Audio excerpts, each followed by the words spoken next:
صلوات بر محمد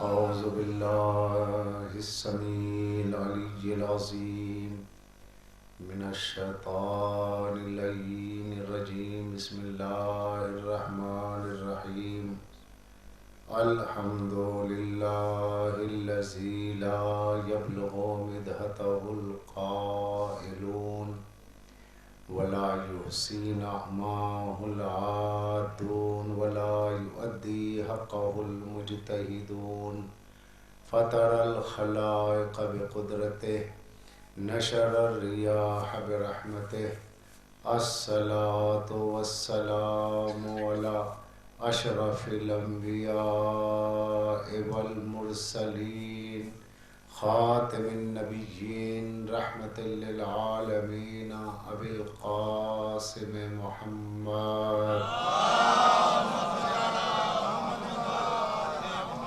الصلاة والسلام علی اہل بیتہ الطیبین الطاہرین المعصومین المظلومین المنتجبین الذین اذهب اللہ عنہم الرجس اہل البیت ویطہرہم تطہیرا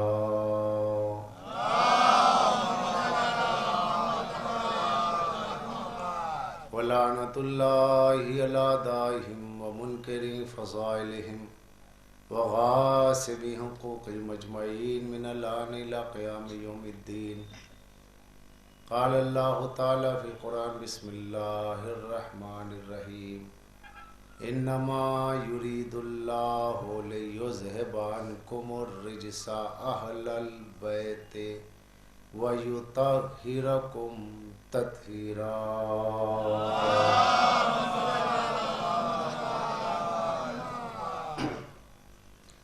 موالیان حیدر کرار رضاداران سلطان کربلا شہزادی کونین کی دردناک شہادت کی سلسلے کی یہ مجالس جو امہٹ سلطان پور میں منعقد کی گئی ہے، میرا یہاں مسلسل آنا ہوتا ہے اور اس آنے کی سب سے بڑی وجہ یہ ہوتی ہے کہ یہاں سننے والوں میں ایک اچھی تعداد اہل سنت برادران کی ہوتی ہے